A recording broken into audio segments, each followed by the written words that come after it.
Assalamu alaikum. Welcome back to Hilaal Live. Thanks for watching us. The Hadj 1445 period, we saw extreme weather conditions that affected so many of our Hujjaj, and it was unparamount to what we would normally expect on a Hajj period. Tell us a bit more, a man that's traveled many times with Sauk for Hajj and been part of the medical team, Dr Salem Parker. Assalamu alaikum. Alaikum salam wa rahmatullahi wa barakatuh, and shukran for having us on the program. Absolutely. I wish it was under better circumstances in terms of the topic, but it's something that we need to encourage our Hujjaj for next year to be aware of as well. So the extent of the heat that the Hujjaj experienced this time round, and we also had so many related deaths around the heat as well. Has this happened? I know you've been on Hajj for so many years, with Sauk. Has this happened in previous years? Yes, the first major study that was done was in 1985. Okay. There were more than 2,000 heat strokes and more than 1,000 deaths. Wow. So this was noted by the Saudi authorities. Okay. And subsequent to that, the numbers over the last 40 years has decreased by close to 80% for quite a few reasons. I mean, the one is that yes, we were aware of this happening. So the Saudi authorities, and we have to give them credit for this, they put in absolutely brilliant measures to counter this. Just to give a couple of examples, we know that there's sprinkler systems all over the place, and this allows for mists to be sprayed to we've seen that here. To the Hujjaj. So that's one positive. The other positives is that there's a lot of walkways that are covered.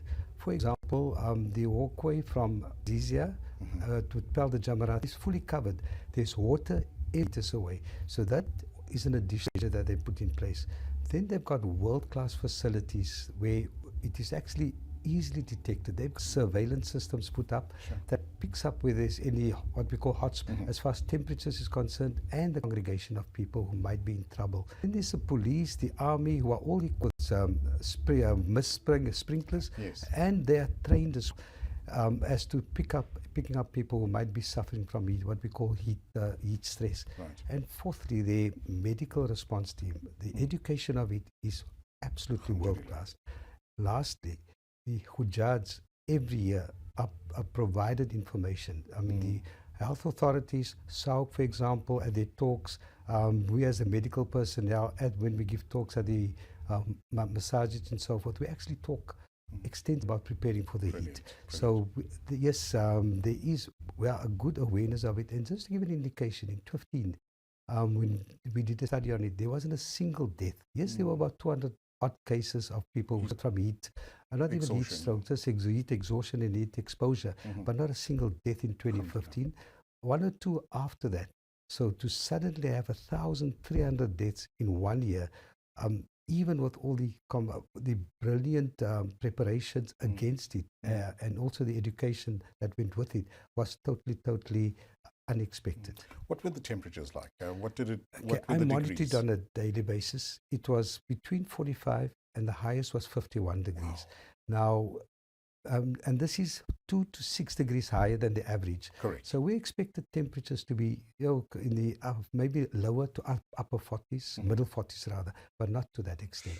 So it was actually, and just to give an indication as to what the effect of 1 degree of temperature is. If a temperature is 20 degrees, and the next year at the Hajj, for example, is going to be 21 degrees, the number of patients that will seek medical attention will increase by 10%. So if the temperature is 40 and it goes to 41, we're looking at much higher numbers, percentage-wise.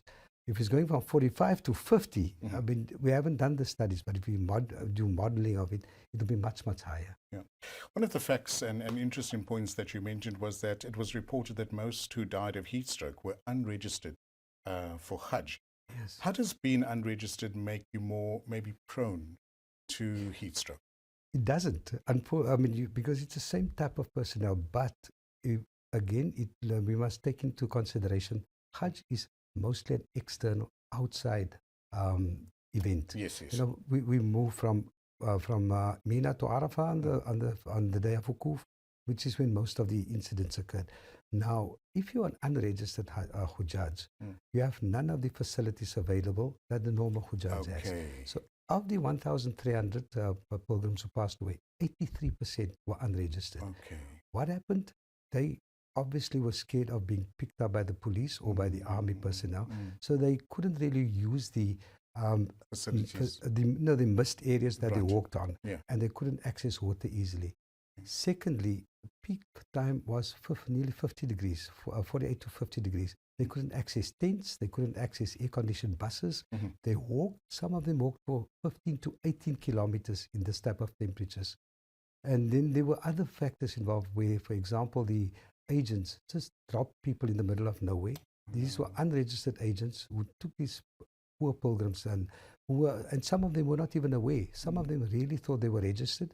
They were then abandoned by the agents, and they were left in the middle of nowhere. That's a smaller percentage, but the majority of them had to walk along relatively unshaded areas. They couldn't access unshaded the tents. They couldn't access water or any of the facilities in the tents, the air-conditioned areas, and really it was world-class this year. Okay. Not a single Haji will complain of the air conditioning in the tents on Arafah. It was, it was tip-top. Yeah. Look, we went through a very extreme summer throughout the Northern Hemisphere this year. I mean, there are parts of London, parts of Dubai, Saudi Arabia, most of the Northern Hemisphere countries, went through extreme heats as well. Knowing what we know now for the last Hajj and the experience that our pilgrims went through, what can we learn from this? Firstly, we must be prepared for the unexpected. And it's been the modeling that has been done shows that the Middle East especially is going to be unpredictable for how the heat is going to be experienced. It is well known that we know that the Hajj is 10 days earlier every year, 10 or 11 days earlier. So we're actually supposed to be getting out of summer now. Right. But it seems to be that the effects of global heat rising and global warming seems to be more pronounced in the Middle East. Some years it's to our effect, and we get extremes of temperatures and weathers. I mean, a couple of years, 2019, we had rain on Arafah. Alhamdulillah. It was the best experience I've ever had. We didn't expect the temperatures to be so extreme this year. So even though next year is supposed to be the last year of the Hajj being in the Saudi summer, because of global warming, it seems that it's unpredictable, and we may just as well anticipate getting some temperatures like this year or even warmer next year, because there seems to be a 0.1 degree rise in temperature by every 10 years. Sure. But just that 1 degree difference makes a massive difference. Of course. I would imagine that you were also in contact with other medical teams, from other countries as well, to all share input and assist, while you were on Hajj. Are we expecting more of the organizing committees, the travel agencies, to be better prepared for next year? Again, there's two other factors that were involved. I mean, just to mention additional factors. The one is that there was Hujjaj being undisciplined, and I'll give you an example. The air-conditioned buses going from Azizia into Mina for people to pelt the Jamarats. But and these buses are efficient. They run on time, and there's enough of them. But if a sudden crowd came, and I was witness to this, they just all wanted to board one bus, and the authorities were scared of a stampede, so they stopped that service. So those Hujjaj, and we're talking about 100,000 or more, had to walk up and walk down. I mean, I was lucky to take the bus up, but by the time I started coming down, that service was stopped. And it took me 1.5 hours to get down, and I'm relatively fit, alhamdulillah. I was exhausted after walking under canopies with water available every 10 minutes. So I can only imagine for those that not as fit as well, and that extreme heat got to them as well. In closing, any advice on how to better prepare for next year, inshallah? Yes.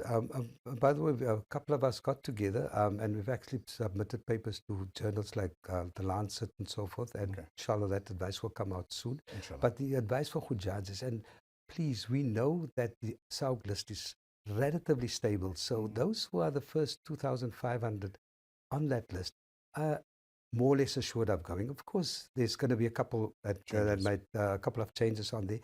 So if you know that you're going to be going next year and your funds are ready, start.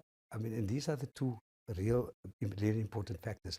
Start practicing now. The fitter you are, the better it is for you. We know that. I mean, it's been proven through thousands of studies.